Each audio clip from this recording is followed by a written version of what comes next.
Putin Zelensky की बैठक पर जर्मनी के चांसलर फ्रेडरिक मर्ज की तरफ से क्या कहा गया उसको लेकर खबर है, क्योंकि जेलेंस्की के सामने नहीं आ सकते पुतिन, और पुतिन में सामने आने का साहस नहीं है। ट्रंप ने कहा पुतिन जेलेंस्की के बीच बैठक जल्द होगी। हालांकि ट्रंप का शांति करार और यूरोप में दो फाड़, ये एक बड़ा सवाल, क्योंकि राष्ट्रपति ट्रंप के सामने फ्रेडरिक मर्ज ने पुतिन को ललकारा और पुतिन और जेलेंस्की की संभावित मीटिंग पर ही सवाल उठा दिए, जबकि सारा यूरोप पुतिन और जेलेंस्की की मीटिंग के पक्ष में है।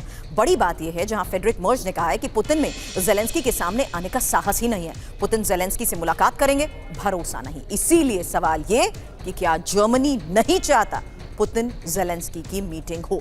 दूसरा बड़ा सवाल, क्या ट्रंप की शांति की पहल पर सवाल उठा रहे हैं मर्ज। तीसरा बड़ा सवाल, पुतिन जेलेंस्की की बैठक पर जर्मनी का यूरोप से अलग रुख क्यों।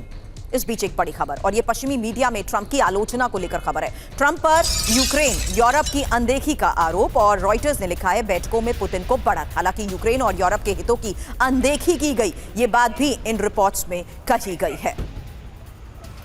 तो बड़ी खबर आपको बता रहे हैं, जहां रूस की शर्त, ट्रंप साथ यूक्रेन यूरोप से विश्वासघात, क्योंकि यूक्रेन यूरोप क्या चाहते हैं, यूक्रेन के लिए मजबूत सुरक्षा गारंटी। और इस बीच बड़ी बात यह है, जहां देखिए किस तरीके से यूक्रेन यूरोप चाहते हैं यूक्रेन के लिए मजबूत सुरक्षा गारंटी और रक्षा सहायता, जबकि अमेरिका क्या कर रहा है, यूक्रेन की सुरक्षा गारंटी को व्यापारिक सौदों से जोड़ रहा है। दूसरी महत्वपूर्ण बात, जहां अमेरिका क्या कर रहा है, रूस पर नए प्रतिबंध लगाने या दबाव बढ़ाने से बच रहा है, जबकि यूक्रेन और यूरोप रूस पर सख्त आर्थिक प्रतिबंध और सैन्य दबाव की कोशिश में है। तीसरी महत्वपूर्ण बात, जहां अमेरिका शांति वार्ता में रूस की शर्तों को प्राथमिकता दे रहा है, जबकि यूक्रेन की संप्रभुता और क्षेत्रीय अखंडता की पूर्ण रक्षा की बात यूक्रेन और यूरोप दोहरा रहे हैं। नेटो में यूक्रेन की संभावित सदस्यता सुनिश्चित करने की बात यूक्रेन और यूरोप कह रहे हैं, जबकि अमेरिका यूक्रेन को नेटो की स्थायी सदस्यता भूलने को कह रहा है। अब अमेरिका सैन्य सहायता की तुलना में व्यावसायिक हितों को भी तरजीह दे रहा है, जबकि यूक्रेन और यूरोप यूक्रेन के लिए ही स्थायी और प्रभावी अंतर्राष्ट्रीय सुरक्षा की मांग कर रहे हैं। साथ ही रूसी आक्रामकता रोकने के लिए भी संयुक्त कूटनीतिक एकता की बात यूक्रेन और यूरोप की तरफ से कही गई है, जबकि अमेरिका यूरोप और यूक्रेन के प्रस्तावों को हाशिए पर रख रहा है। अमेरिका साथ ही रूस को भी प्राथमिकता देकर यूक्रेन की मांग को कमजोर कर रहा है। ये एक बहुत बड़ी बात है, जबकि शांति वार्ता में यूक्रेन की जरूरतों और मांगों का सम्मान किया जाना चाहिए, ये बात जेलेंस्की और यूरोप दोहरा चुके हैं। एक और बड़ी बात, जहां साफ है कि किस तरीके से लगातार ये बड़े सवाल भी खड़े किए जा रहे हैं। अब यूक्रेन के मैप पर पुतिन भड़क सकते हैं। एक और बड़ी खबर है, क्योंकि पुतिन को डोनबास पर समझौता मंजूर नहीं है, और डोनबास पर जेलेंस्की की जिद से दिक्कत बढ़ सकती है। रूस यूक्रेन पर बड़े हमले कर सकता है। तो ये एक बहुत बड़ी खबर है, जहां देखिए किस तरीके से अब रूस यूक्रेन पर बड़े हमले कर सकता है। इस बात की आशंका और ज्यादा बढ़ गई है उस बात से, जहां वो मैप हमने आपको दिखाया जो जेलेंस्की ने ट्रंप के सामने भी रखा। हालांकि इस पूरी बातचीत में जेलेंस्की ने यह भी साफ तौर पर ट्रंप को कह दिया कि भले ही इन इलाकों पर रूस का कब्जा है, लेकिन इन इलाकों पर वापस कब्जे की हम कोशिश करेंगे। ऐसे में एक बड़ा सवाल, क्योंकि व्हाइट हाउस में ट्रंप और जेलेंस्की की जो बैठक हुई उसमें सबसे ज्यादा चर्चा इसी फोटो की भी है।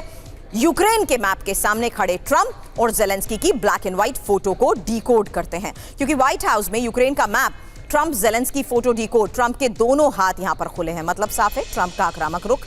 हालांकि जिस तरीके से ओवरऑल बॉडी लैंग्वेज को इवैल्यूएट किया जाता है, इस तस्वीर के सामने आने के बाद भी ऐसा ही हुआ है। जेलेंस्की के हाथ बंद है, मतलब समझौते का दबाव। हालांकि यूक्रेन के डोनबास का ये मैप, मतलब जेलेंस्की को डोनबास खोना पड़ सकता है।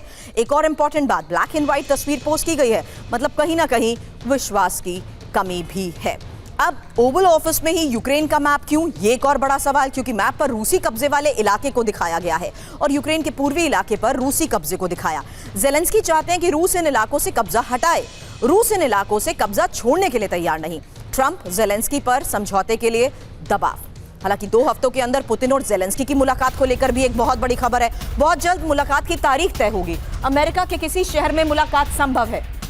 यूरोपीय नेता यूरोप में मुलाकात करवाना चाहते हैं, किसी भी तरह की बातचीत के लिए तैयार हैं, लेकिन अलास्का के बाद वॉशिंगटन पुतिन हर जगह है। 2 हफ्तों में पुतिन और ज़ेलेंस्की की द्विपक्षीय मुलाकात, उसके बाद क्या?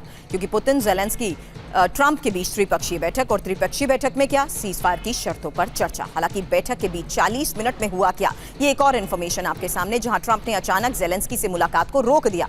व्हाइट हाउस में ही ट्रंप एक अलग कमरे में गए और ट्रंप ने रूसी राष्ट्रपति पुतिन से बात की। ट्रंप ने पुतिन को यूक्रेनी शर्तों की भी जानकारी दी। पुतिन से आश्वासन मिलने के बाद बातचीत आगे बढ़ी, और बड़ी बात यही है कि शांति होगी या जंग, फैसला पुतिन करेंगे।